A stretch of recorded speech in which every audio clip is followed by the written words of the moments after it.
Just got off a plane a couple hours ago. Oh, wow. They just threw you right in. Threw me right in, New York. All right. Yeah, went to go see the Bruce Springsteen movie. Oh, really? Cool. Yeah, It's pretty good. cool, pretty cool. What's going on, everybody? It's your boy Juju, aka Straw Hat Goofy, your movie guy, and I'm sitting here with the only Kirsten Dunst and Channing Tatum, stars of Roofman. How are we doing? We're doing Good. good. Yeah, we're doing the thing. I can tell y'all doing the thing. The energy level is high in here right now, and I can feel like the energy, the electricity off of it. Now, before we get started, I have to tell you guys this. We got to start because I'm a big movie guy and I love talking about film, and a lot of your films have been kind of like my building blocks and roadmaps to me getting here today.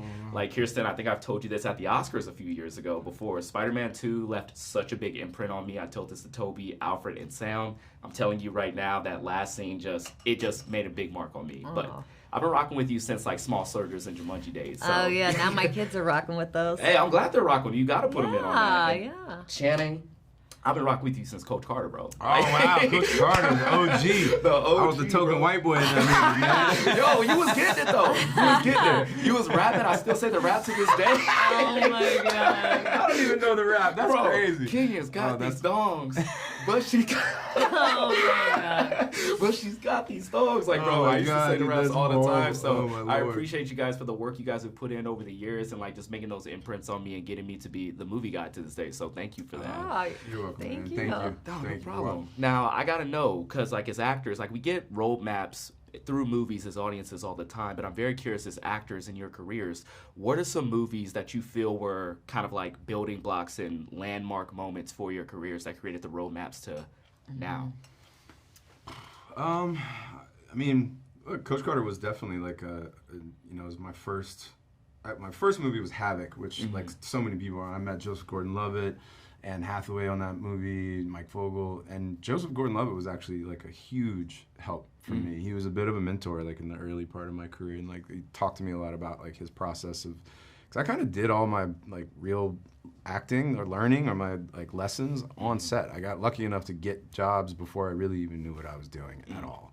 And, you know, I was lucky enough to work with people that were just really open and like willing to help me. And he was, I think, one that still to date, like I still use some of the advice like that he gave me. He's the one that gave me, he told me that he always finds his character's shoes first. Really? And I stole that, and I still sort of do it. With not every character, but like a lot of them. I'll be like, what's his shoes? Like, what kind of shoes does he wear? Did you do that for Roofman as well? Like Yeah, I did actually. Okay. I was like, what shoes did he wear when he broke out of prison for the first time? And he wore these Bob Barker. There's the Bob Barker, basically. I don't know if it's the actual Bob Barker or if it's just a company called Bob Barker that only makes prison shoes.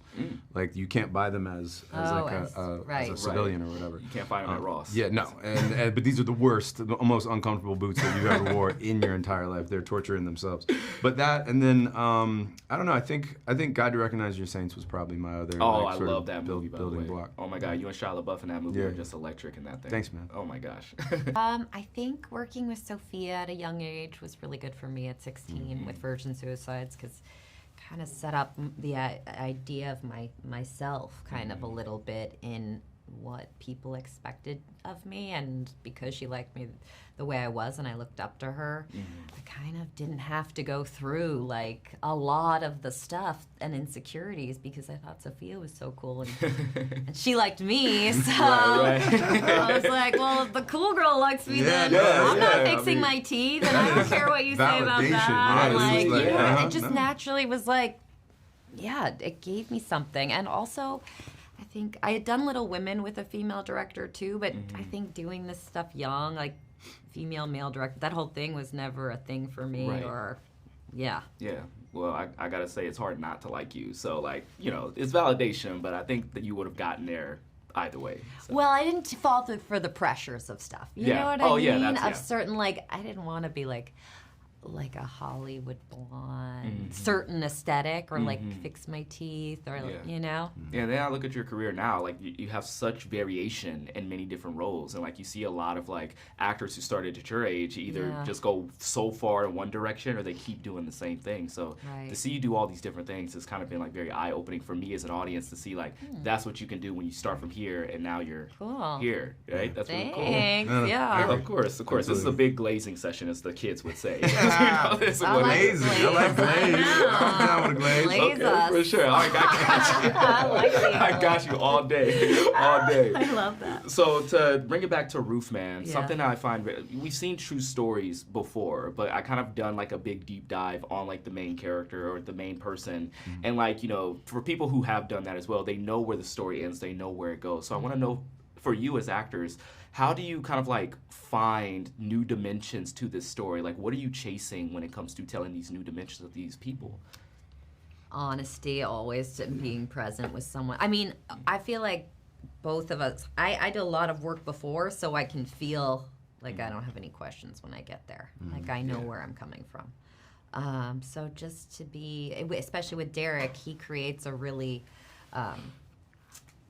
he loves actors, so he really wants things to feel alive and fresh and real.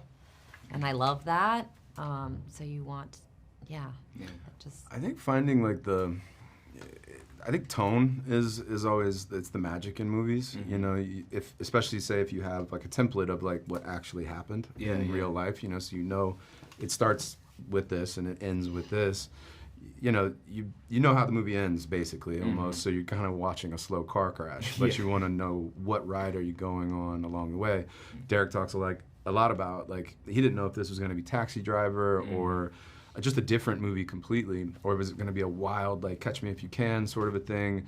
And then you find the tone along the journey of like we did so many different takes. We would do a Christmas take. Oh, really? He'd be like, give me sprinkled Christmas What's glitter a all over. Christmas take? Yeah, What we does would that just mean? we would just sort of Christmas movie it up, whatever that meant to all of us. It's a little extra. You know what it is? It's the pain, but not showing too much pain. It's like a happy medium of like we're going through stuff, but we're not going through stuff. Right. You know what I mean? It's like. But everybody's little smiling, sprinkle. like but you can feel the pain underneath. Yeah. Right, of course. Okay, I get that. It's a Yeah. sad Christmas, right? Yeah. It's like you got to be happy, but there's still some family drama happening yeah, under exactly. the surface. I get that. That makes a lot of sense. Yeah. All right, so I just got the 1 minute mark, but I love what you guys are describing right here because I just got done talking to Derek, who love what you said about him being real and finding the honesty. Blue Valentine's one of like my favorite train wrecks that I've ever seen. Man, it's rough. It's so affecting. But with this movie, like it's funny because it's almost being marketed as like a comedy. Yeah.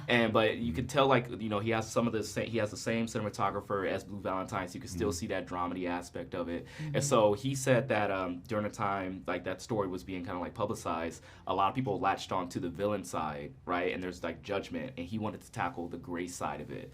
How do you give grace to this man and through this movie? And I think you guys so far are doing a wonderful job of also like portraying that grace as well. Thank you, man. Thank just wanna you. say That's thank you. very sweet. Yeah, of you. I appreciate that. Nice Appreciate talking you guys. to Nice you. talking to you as There's well. no villains or heroes in this life. We all great. got it both in us.